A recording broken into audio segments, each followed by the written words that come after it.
So this is Snake Face sf1 from mfxwarehouse, silicone prosthetic, two-piece, beautiful edges and thin encapsulated edges, as you can see. So I'm starting with clean skin and going in with the Cryolin barrier cream, well, foam. That's to protect my skin. And using silky thin down, I put it down the centre of my nose and the forehead and top lip. And I also put it on the prosthetic to match. I try and line this up as straight and symmetrical as possible, although it's quite difficult, especially doing it on myself. And I'm barely pressing it in place. Yeah, until I was confident, then I did press it in place, and then I started to also work from the inwards to outwards of the piece of the forehead area and the cheek area to try and fit my face as much as possible. But this was clearly not made for me, so it is a little bit large. And on the outer edges of the cheekbone, I had to unfortunately trim it. But later on, I tried to hide it with my hair. So working on my skin and the prosthetic, just like any videos that you may have seen me apply already. Same procedure, same method. Working from the inwards to outwards, putting the glue on both sides of the skin and the prosthetic, and then pressing into place. Trying to make sure there's no air bubbles or anything like that. Trying to also be delicate because they are very thin, delicate pieces. Here's where I had to trim near my hairline. It was struggling to stick on a little bit of hairline that I made it sit on, but I definitely couldn't have done any more. And there it is. So then starting with the eye area first, because there was a little bit that was over on my eye, so it was a bit irritant and I wanted to get it, dissolved in a way. So I was trying to use a little bit IPA at a time, and it took a long time because I was being delicate with the IPA. Obviously it is the eye area and it can sting the eye and it can be quite strong. So I was trying to do a little bit at a time, trying to take my time.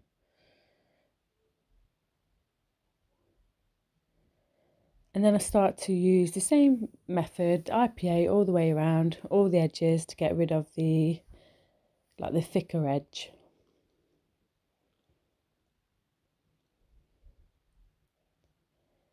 And then I'll go over any areas that I feel that needs it with the IPA and the brush again, just to blend away any edges to get that smooth, invisible edge.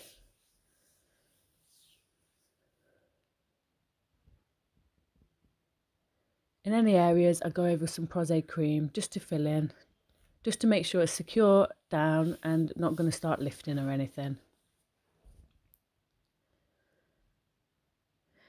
Especially near the eyebrow, I needed it on that eye. Unfortunately, I didn't bring it down enough when I was applying, but it doesn't matter. The prosaide cream filled in what I needed. So then I was looking at the piece of the chin, seeing where I need it to fit, and then doing the same procedure, kind of doing the anchor area down the centre and then working my way from inwards to outwards. With the same adhesive, the silky mixed with thinner, same brush, trying to put the glue on both the skin and the prosthetic, and working my way outwards, gently pressing in place to remove any air bubbles.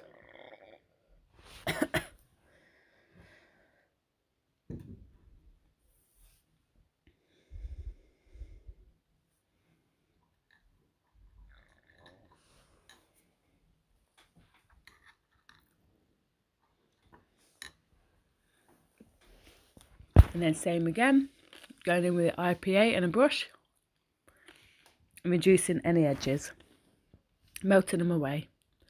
These mfxwarehouse prosthetics are amazing for that. They really blend really nicely.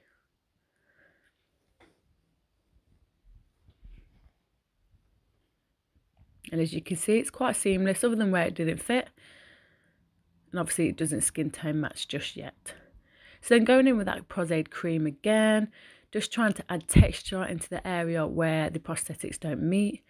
Also blending any edges where I wasn't too pleased with. But once happy with that, I go over with some face powder. That's RCMA one. And with a sponge and press it in. And that mattifies any glue.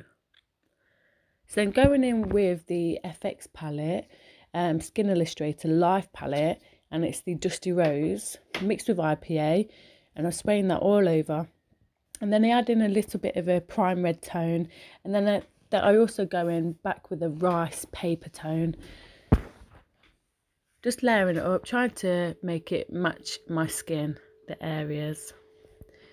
And so this is going in with Lividity now, mixed with IPA and a brush. And I'm going in the finer details of the prosthetic, trying to bring out the reptile skin texture.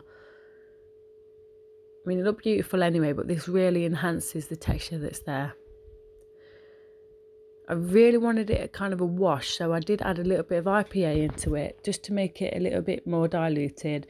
And then also, when I'm applying it, I press it in place with my finger quite a lot, just so it was, again, diluted that little bit further. I didn't want it too pigmented. I didn't want it too obvious.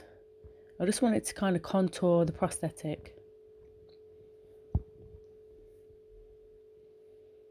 I'm literally trying to follow the shape of the prosthetic until it comes to the edges and the outer edges where there's no prosthetic and no 3D effect. That is when I'll start to imitate the kind of similar lines from the prosthetic to try and blend it into the skin area. Other than that, I am following the texture of the prosthetic.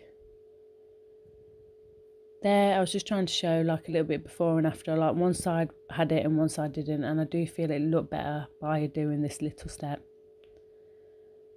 Unfortunately, I can see my eyebrows stick out a little bit, and I don't know if you noticed, but I wished I had blocked them before I put the prosthetic on and hid the colour a little bit beforehand.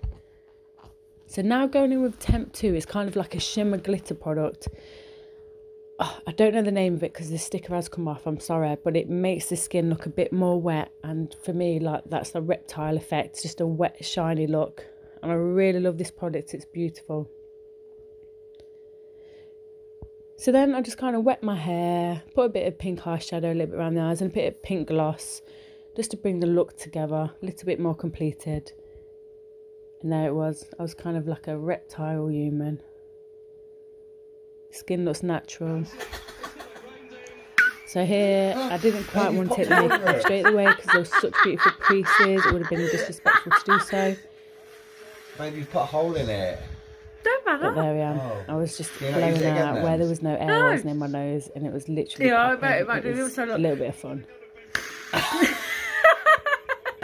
Like a bullfrog, you know, the toads that do the big nose thing. That I was going to reuse these pieces.